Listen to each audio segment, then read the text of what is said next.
இன்னைக்கு என்ன வீடியோ பார்க்க போறோம் அப்படின்னா, நம்ம ஊர் குளத்துல மீன் பிடிச்சிருந்தாங்க. எப்போதும் போல எல்லாருமே பிடிச்ச மீனை சேர்த்து ஒவ்வொரு வீட்டுக்கும் வெயிட் போட்டு தனித்தனியா பிரிச்சு கொடுப்பாங்கல்ல, அந்த மாதிரி எதுவுமே இல்ல. இதுக்கு வந்து இங்க கெந்துன்னு சொல்லுவாங்க.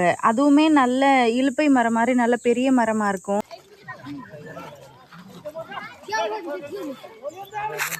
ஹாய் ஃப்ரெண்ட்ஸ், எல்லாருக்கும் வணக்கம். எல்லாரும் எப்படி இருக்கீங்க? எல்லாரும் நல்லபடியாக இருக்கிறதுக்கு நான் கடவுளை வேண்டிக்கிறேன். எல்லாருக்குமே ஜெய் ஜெகநாத் நமஸ்கார். இன்று பிறந்தநாள் திருமண நாள் கொண்டாடும் அனைவருக்கும் நல்வாழ்த்துக்கள். எல்லாரும் எப்போதும் ஹாப்பியாக இருங்க. இன்னைக்கு என்ன வீடியோ பார்க்க போகிறோம் அப்படின்னா, நம்ம ஊர் குளத்துல மீன் பிடிச்சிருந்தாங்க. எப்போதும் போல் எல்லாருமே பிடிச்ச மீனை சேர்த்து ஒவ்வொரு வீட்டுக்கும் வெயிட் போட்டு தனித்தனியாக பிரித்து கொடுப்பாங்களா, அந்த மாதிரி எதுவுமே இல்லை. அவங்கவுங்க பிடிக்கிறத அவங்கவுங்க எடுத்துகிட்டு போகலான்னு சொல்லிட்டாங்க. ஆனால் நானும் என்னோட நாத்தனாரும் சேர்ந்து வலை போட்டோம். எனக்கு நீச்சல் தெரியாதுல்ல, அந்த அளவுக்கு என்னால் உள்ளேயும் போக முடியல. ஒரு ஓரமாகவே தான் பிடிச்சோம். கம்மியாக தான் பிடிச்சிருந்தோம்.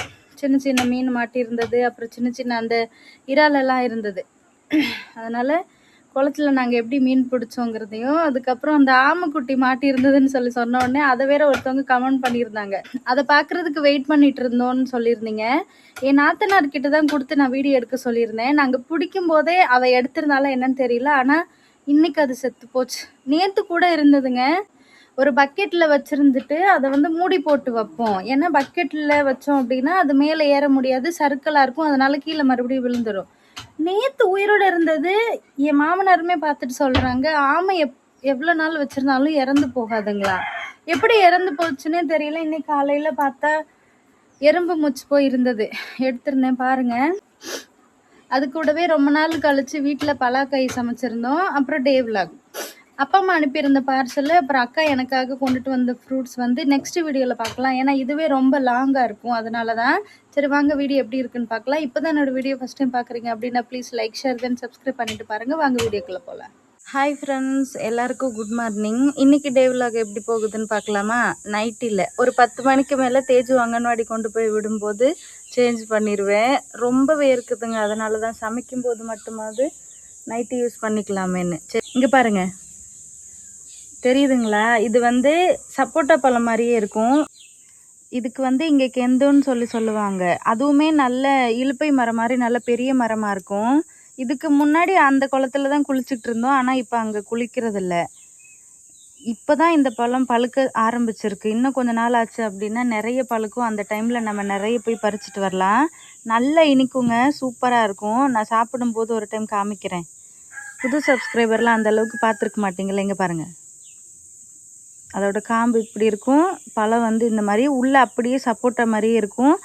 இதில் வந்து கொட்டை எடுக்க முடிஞ்சால் அதையும் உங்ககிட்ட காமிக்கிறேன். நான் இன்னும் ப்ரெஸ் பண்ணல, சாப்பிடும்போது பார்க்கலாம்.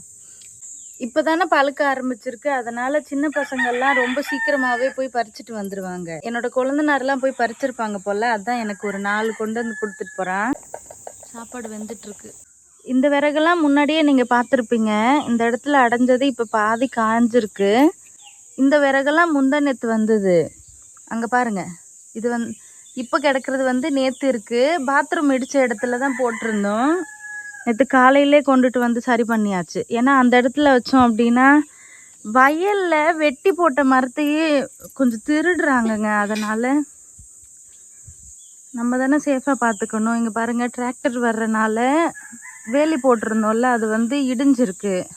ஏன்னா டிராக்டர் வந்து லோடு இந்த இடத்துல கொட்டும்போது டிஸ்டர்ப் இல்லாமல் இருக்கணும்ல. அதனால் இப்போ வரைக்கும் ரெடி பண்ணலை. மொத்த லோடுமே வந்ததுக்கப்புறம் தான் அங்கே வேலி போட முடியும். இது வந்து நேற்று நைட்டு வந்தது. இவ்வளோ விறகு என்னம்மா பண்ண போகிறீங்கன்னு யோசிக்கலாம். என் ஹஸ்பண்ட் வந்து கம்மி ரேட்டில் கிடைக்கும் போது வாங்கி வச்சுக்கிட்டு, ஒருவேளை யாருக்காவது இந்த கருமாதி வீடு இல்லை கல்யாண வீடு அப்படின்னா நம்ம வீட்டில் விறகு இருக்குன்னு தெரிஞ்சு வாங்க வந்தாங்க அப்படின்னா இங்கே வந்து 1 குவிண்டல்னு சொல்லுவாங்க. 1 குவிண்டல் 300 ரூபா. அந்த மாதிரி வேணால் விற்றுக்கலான்னு சொன்னார்.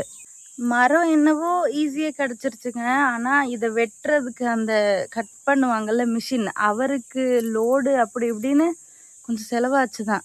இதுக்கப்புறம் இன்றைக்கி சமையல் வந்து பலாக்காய், உருளைக்கிழங்கு, தக்காளி போட்டு ரொம்ப தண்ணியாக செய்ய மாட்டாங்க. ரொம்ப தண்ணியாக செஞ்சால் நல்லா இருக்காதுன்னு சொல்லுவாங்க. கொஞ்சமாக தண்ணி வச்சு தொக்கு மாதிரி செய்யணும். இதுக்கப்புறம் தான் கட் பண்ணணும்.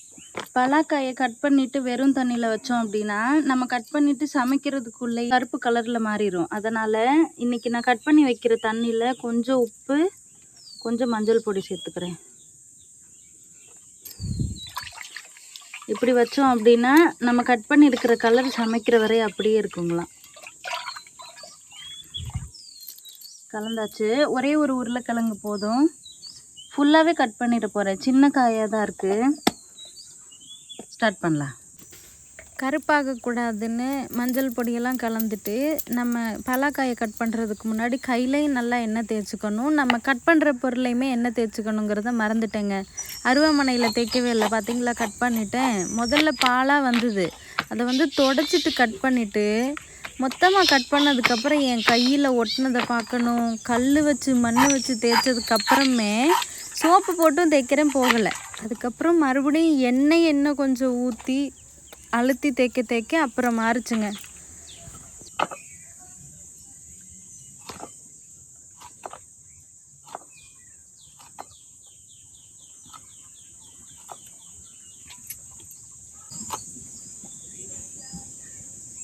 பாப்பாவுக்கு இனிமேல் காலையில் சீக்கிரமாக அங்கன்வாடி வச்சு 9 மணிக்கு மேலே லீவ் விட்டுருவாங்களாம். நான் கட் பண்ணி வச்சுருந்த பலாக்காய், அதுக்கப்புறம் உருளைக்கிழங்கையுமே தோல் சீவிட்டு இந்த மாதிரி சின்ன சின்ன பீஸாக கட் பண்ணியிருக்கேன். ரெண்டையுமே இப்போ சேர்த்துக்கலாம். இதை வேக வைக்கிறதுக்காக தண்ணி காய வச்சு தண்ணியே கொதிஞ்சிருச்சு. பாப்பாவை ரெடி பண்ணி விட்டேன்.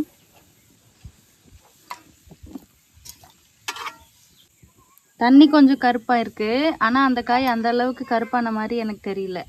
உப்பு சேர்த்துட்டு வேக வச்சிடலாம். எப்போதும் போல் மசாலா இஞ்சி, வெள்ளைப்பூடு, வரமிளகாய், சீரகம். ஒரு குழம்புக்கு வரமிளகாய் 3 இல்லாட்டி 4 தான் சேர்ப்போம். 2 குழம்புக்கு சேர்த்து மசாலா ரெடி பண்ணுறேன். ஒன்று இப்போ சமைப்பேன், இல்லாட்டி ஈவினிங் டைமில் மீன் ஏதாவது வாங்கிட்டு வந்தாங்க அப்படின்னா சமைப்பேன். இங்கே இருக்கிற வெயிலுக்கு இங்கே பாருங்கள், வெள்ளைப்பூடு அப்படியே மாவாக விட்டு போயிருக்கு. பலாக்காய், உருளைக்கிழங்கு ரெண்டுமே வெந்துருச்சுங்க. ஒரு பாத்திரத்தில் மாற்றி வச்சதுக்கப்புறம் இப்போ குழம்பு தாளிக்க போகிறேன். கடாய் காஞ்சதுக்கப்புறம் கடுகு எண்ணெய் சேர்த்துருக்கேன். இப்போ வெங்காயம் சேர்த்துக்கலாம்.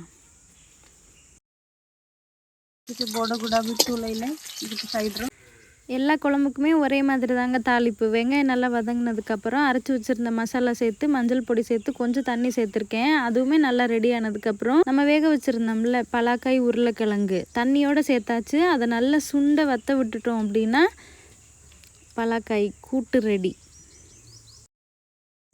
வீட்டில் வெஜ்ஜு சமைச்சோம் அப்படின்னா அதிகமாக பாக்கெட் மசாலாலாம் மாமனாரோ என் ஹஸ்பண்டோ விரும்ப மாட்டாங்க. ஆனால் இன்றைக்கி இது கூட்டு செஞ்சுருக்குறேன்னா ரொம்ப நாள் கழித்து செஞ்சனால மட்டன் மசாலா தூவிட்டுருக்காரு பாருங்கள். ஸ்மெல்லு நல்லா வரும், சூப்பராக சாப்பிடலாம் அப்படிங்கிறாரு. ஒரு 10 நிமிஷம் கொதிய விட்டுட்டு இறக்கிடலாம். அவ்வளோதாங்க, பலாக்காய் கூட்டு ரெடி. எப்போதுமே இவ்வளோ விறகு கொண்டுட்டு வரோம், அவ்வளோ விறகு கொண்டுட்டு வரோன்னு அந்த நம்ம வீட்டில் வேலி போட்டிருக்காங்கல்ல, அது ஓரமாக தானே லோடு இறக்கும். உள்ளே எப்படி கொண்டுட்டு போய் வைக்கிறோன்னு சொல்லட்டுங்களா? உண்மையாகவே ஒரு 4-5 நாள் நல்ல வேலைங்க. இந்த மாதிரி சிறுசாக இருக்கிறதெல்லாம் அங்கே கொண்டுட்டு போய் உள்ளே போட்டுட்டு, கொஞ்சம் பெரிய கட்டையாக இருக்கிறதெல்லாம் இப்படி தான் நாங்கள் சைடு பண்ணுறோம். நான் தூக்குறேன், அவர் என்னை கிண்டல் பண்ணிகிட்டு இருக்கிறாரு. வேலையெல்லாம் முடிச்சதுக்கப்புறம் இந்த வேலையும் முடிச்சுட்டு தான் ரெஸ்ட்டு. தூக்க முடியாத கட்டையெல்லாம் இந்த மாதிரி தள்ளி கூட முடியலன்னா பக்கத்தில் அவங்க தம்பி யாரையாவது ஹெல்ப்புக்கு கூப்பிடுவார். நாங்கள் ஹெல்ப்புக்கு கூப்பிட்ருந்த ஆளுங்களை பார்த்திங்களா. ஆனால் சேர்ந்து சரி பண்ணிடுவோம், என்ன பண்ணுறது. குழம்பு எப்படி இருக்கு?